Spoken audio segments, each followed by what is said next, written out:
Hi buddies, welcome to mini drama lovers. ఇప్పుడు రండి ఉండిపో నువ్విలా ఎపిసోడ్ 7 చూసేద్దాం. లాస్ట్ ఎపిసోడ్ లో వీళ్ళిద్దరి మధ్య బ్రేకప్ అయ్యేలాగా పెద్ద గొడవ అయింది కదా. ఇప్పుడు రండి ఈ ఎపిసోడ్ లో ఏం జరుగుతుందో చూసేద్దాం. ఎపిసోడ్ స్టార్టింగ్ లోనే బూ తన రూమ్ లోనే ఉన్నాడు.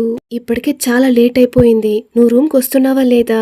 నిజంగా నేను చెప్పాలనుకున్నది వేరు, నువ్వు తప్పుగా అర్థం చేసుకున్నావని జియాన్ కి వదలకుండా మెసేజ్ చేస్తూ ఉన్నాడు.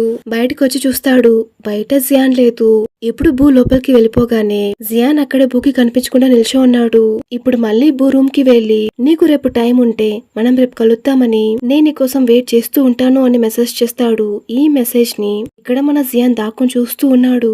జియాన్ వస్తాడు అంటూ మన బూ జియాన్ కోసం వెయిట్ చేస్తూనే ఉన్నాడు. ఇక్కడ జియాన్ అయితే రూమ్ కి రాకుండా హాల్ అని కూర్చో ఉన్నాడు. పాపం జియాన్ చాలా ఫీల్ అవుతూ ఉన్నాడు. ఇప్పుడు జియాన్ రూమ్ కి వచ్చి చూస్తే బూ సోఫాలో జియాన్ కోసం వెయిట్ చేసి అక్కడే పడుకునేసి ఉంటాడు. బూని చూడగానే జియాన్ కి ఇంతకు ముందు వీళ్ళ మధ్య జరిగిందంతా గుర్తుకొస్తూ ఉంది. ఏంటి నువ్వు చెప్పా పెట్టకుండా ఇంత క్లోజ్ గా వచ్చేసావు? నువ్వు ఇలా క్లోజ్ గా రాగానే నాకు అదోలా ఉందని మన బూ జియాన్ కి చెప్పింది.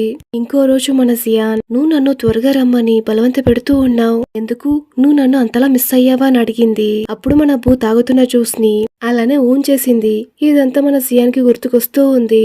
మన జియాన్ ఇంత కష్టంలో ఉన్నా గాని బూ దగ్గరకొచ్చి ఇప్పుడు బెడ్షీట్ అంతా కప్పేసి, బూ ఇందులో నీ తప్పేం లేదు, ఈ సిచ్యువేషన్ ని మిస్అండర్స్టాండింగ్ చేసుకున్నదే నేను, ఇలా చెప్పేసి చిన్న సౌండ్ కూడా చేయకుండా జియాన్ బట్టలని తీసుకుని అక్కడి నుంచి వెళ్ళిపోతాడు. నెక్స్ట్ డే మార్నింగ్ మన బూ లేవగానే వాళ్ళ తాతగారు ఇచ్చారు కదా కర్రతో చేసిన ఖడ్గం, దాంతో ప్రాక్టీస్ చేస్తున్నాడా లేదా గాల్లో ఫైట్ చేస్తున్నాడా ఏదో ఒకటి ఆ కర్ర బొమ్మతో ఊపుతూ ఉన్నాడు.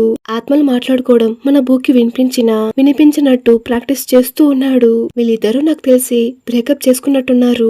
అవును, వీళ్ళిద్దరు ఎప్పుడు కపుల్స్ అయ్యారు, ఎప్పుడు బ్రేకప్ చేసుకున్నారు అని ఇంకా ఆత్మ అడుగుతూ ఉంది. నువ్వు చెప్పేది నిజమే, కానీ వాళ్ళిద్దరు ఇప్పుడు బ్రేకప్ చేసేసుకున్నారు. ఇప్పుడు జియాన్ లేనందుకే మనం మాట్లాడడం ఇప్పుడు బూకి వినిపిస్తుంది. ఇలా ఈ ఆత్మలు మాట్లాడుతూ ఉండగా ఇప్పుడు మన బూ మీరెప్పుడైతే నా జీవితంలోకి వచ్చారో నేను ఏదేదైతే నా జీవితంలో జరగకూడదు అనుకున్నానో అవన్నీ జరుగుతూ ఉంది. మీరందరూ లేకుండా ఉండింటే నా జీవితం ఇప్పుడు స్వర్గంలో ఉండేది. చేసిందంతా చేసి ఇప్పుడు మమ్మల్ని అంటున్నావా? అతన్ని హక్ చేసుకుంది నువ్వు, అతన్ని కిస్ చేసింది నువ్వు, కానీ మొత్తం తప్పు మా మీద చెప్తున్నావా? ఎప్పుడు మేము మాట్లాడడం వినిపించినట్టు నటిస్తున్నావు కదా, ఇప్పుడెందుకు మా క్వశ్చన్స్ కంతా నువ్వు ఆన్సర్ చేస్తున్నావని ఈ ఆత్మలే మన బూని చెడామడ అడిగిస్తూ ఉంది.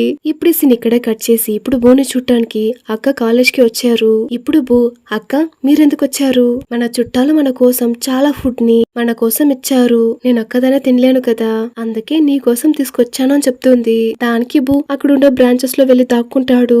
ఇప్పుడు అక్క మన బూ దగ్గరకు వచ్చి రే నీకేమైందిరా, నీ కళ్ళ కింద ఏంటి ఇంత నల్లగా డార్క్ సర్కిల్స్ వచ్చేసాయి, దీనికంతా ఆత్మల వయసే కారణమా? నువ్వు ఇంకా వాటిని చూడటం మొదలు పెట్టలేదు కదా, ఒక నిమిషం ఆగు, నువ్వు అబ్బాయితో గొడవ పట్టావా? దానికి బూ నువ్వు అతని గురించి మాట్లాడుకో, వాడి గురించి మాట్లాడే మూడే లేదని చెప్పి అక్కడ కూర్చునేస్తాడు. ఇప్పుడు అక్క కూడా మన బూ దగ్గరకు వచ్చి ఏరా మీ ఇద్దరు మళ్ళీ గొడవ పట్టారా, వాడికి నేనంటే ఇష్టం అని చెప్పాడు, నీకు ఇష్టమేనా అని నన్ను అడిగాడు. దానికి అక్క ఫుల్ హుషారుగా ఒక విధంగా మా తమ్ముడు కూడా ప్రేమలో పడిపోతున్నాడు.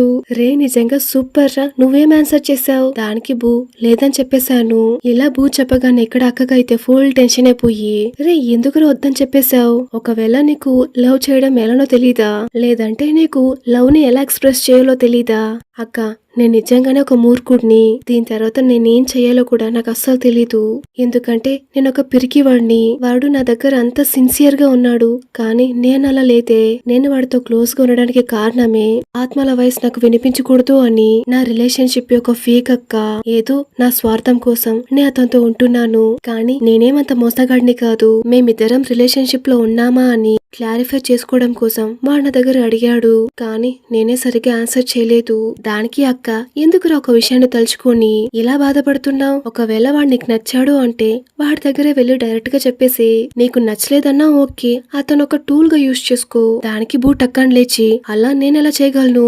దానికి అక్క రే ఆగరా, తొందర పడిపోకు, నేను ఊరికే కామెడీ చేశాను, ఒకవేళ వాడు నీకు నచ్చలేదు అంటే దీని తర్వాత నువ్వు అతన్ని డిస్టర్బ్ చేయకు, నువ్వు ఒకరికి పడిపోయావని ఎప్పుడు తెలుసా నీకు అర్థమవుతుంది, ఎప్పుడైతే వాళ్ళు నీ చుట్టూ లేరో అప్పుడు నువ్వు వాళ్ళను బాగా మిస్ అవుతావు, ఎప్పుడైతే నువ్వు వాళ్ళ చుట్టూ ఉంటావో అప్పుడు నువ్వు అంత సంతోషంగా ఫీల్ అవుతావు, వాళ్ళతో కలిసి కొన్ని విషయాలు చేస్తూ ఉంటే నువ్వు అంత వామ్ గా ఫీల్ అవుతావు, స్పెషల్ గా ఇంటిమేట్ గా ఉన్నప్పుడు నువ్వు అతన్ని దూరంగా తొయ్యాలనుకోవు.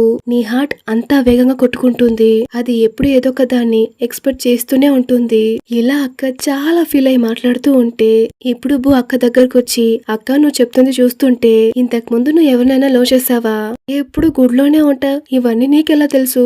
ఇలా ఇద్దరు తమాషాగా మాట్లాడుకుని ఆడుకుంటూ ఉన్నారు. ఇప్పుడు అక్క మన బూ దగ్గర, ఇంతకు ముందు నువ్వు డల్ గా ఉండడానికి కారణం అతను నీతో రిలేషన్షిప్ లో లేదని చెప్పేశాడు అదే కదా, నువ్వెందుకు ఆ రిలేషన్షిప్ ని నిజం చేయకూడదు? ఒక అబ్బాయిగా ఉండి ఒక రిజెక్షన్ కి ఇంతలా భయపడుతున్నావా? ఒక అబ్బాయిగా రిజెక్షన్ కి అసలు భయపడకూడదురా. నీ ప్రేమ కోసం నువ్వే పోరాడాలి. దానికి బూ, మేమిద్దరం అబ్బాయిలం అక్క, మా ప్రేమని తాతగారు ఒప్పుకుంటారా? దానికి అక్క, తాతగారు ఖచ్చితంగా ఒప్పుకుంటారు. నువ్వు ఒకసారి చెప్పి చూడు. ఆయన ఒప్పుకోకపోయినా నువ్వు నీ ప్రేమను వదలకుండా పోరాడుతూనే ఉండని చెప్తుంది. ఇప్పుడు నెక్స్ట్ డే నుంచి మన బూ జియాన్ బైక్ మీద జియాన్ కి ఎంతో ఇష్టమైన జ్యూస్, ఫుడ్, స్నాక్స్ అంటూ రోజు పెడుతూనే ఉన్నాడు. వీటన్నిటిని మన జియాన్ కూడా చూస్తూనే ఉన్నాడు. జియాన్ ని కన్విన్స్ చేయడం కోసం మన బూ రకరకాలుగా ట్రై చేస్తూనే ఉన్నాడు. బాస్కెట్ బాల్ ఆడేటప్పుడు కూడా మన జియాన్ బూని అస్సలు పట్టించుకోవట్లేదు. ఇలా వీళ్ళిద్దరు కొంచెం వియర్డ్ గా నడుచుకోవడం చూసి వాళ్ళ ఫ్రెండ్స్ బాధపడుతూ ఉన్నారు. ఏరా వీళ్ళిద్దరు మళ్ళీ గొడవ పడ్డారా అని వాళ్ళలో వాళ్ళే మాట్లాడుకుంటూ ఉన్నారు. ఇప్పుడు జియాన్ వెళ్తూ ఉండగా బూ జియాన్ వెనకొచ్చి, నేను నీతో మాట్లాడాలి, నాకు కొంచెం టైం కావాలని చెప్తాడు. దానికి జియాన్ నాకు టైం లేదని చెప్పేసి ఇలా చెప్పేసి కొంచెం ముందుకెళ్లి మళ్ళీ తిరిగి చూసి, నేనేం అమ్మాయిని కాదు రోజు స్నాక్స్, ఫుడ్ తీసుకొచ్చి నాకు ఇవ్వడానికి, ఇలా దీని తర్వాత చేయకు, ఈ ట్రిక్స్ అని నా దగ్గర అస్సలు పనిచేయవని చెప్పేసి అక్కడ నుంచి వెళ్ళిపోతాడు. దానికి ఆ ఫ్రెండ్స్ లో ఉండే ఒక అమ్మాయి, అందరూ ఉండేటప్పుడు ఇలానే నడుచుకుంటాడు అని మన బూకి చెప్పగా దానికి బూ టక్కని చాలా కోపంగా, అది మీ దగ్గర నా దగ్గర కాదు అని గట్టిగా హర్చేస్తాడు. దానికి ఆ అమ్మాయి కూడా, అవునవును నువ్వు చెప్పేది కూడా నిజమే, అందరి దగ్గరే వాడు అలా నడుచుకుంటాడు, నువ్వు ఒక అబ్బాయివి, వాడు నిన్ను క్షమించేదాకా నువ్వు వదలకుండా ప్రయత్నిస్తూనే ఉండు. ఈ ప్రపంచమే కుప్పకూలిపోయినా నువ్వు నీ ప్రయత్నాన్ని అస్సలు మానుకోవద్దు. ఇలా బూస్ట్ ఇచ్చి మరి మన బూని అక్కడి నుంచి పంపిస్తారు. ఇప్పుడు మన బూ జియాన్ ముందుకొచ్చి చేతులు విరిచి అడ్డంగా నిల్చో ఉన్నాడు. నేను నీతో ఒక ముఖ్యమైన విషయాన్ని అడగాలనుకుంటున్నాను, నాకు అస్సలు టైం లేదని మన జియాన్ అరుస్తూ ఉన్నాడు. ఇప్పుడు బూ జియాన్ చేతిలో ఉండే బ్యాగ్ ని లాక్కొని, నువ్వు నన్ను ఇష్టపడుతున్నావని నువ్వు చెప్పావు కదా, అది నిజమేనని అడగ్గా దానికి జియాన్, నేను నీకు ఎలా కనిపిస్తున్నాను, నాకు వేరే పనే లేదా, పోరా పోయి నీ పని చూసుకొని చెప్పేస్తాడు. ఇప్పుడు బూ, నేను నీ దగ్గర సీక్రెట్ ని దాచినా నువ్వు నన్ను ఇంకా ఇష్టపడుతూనే ఉన్నావు కదా, నేను అంత మోసగాడినా?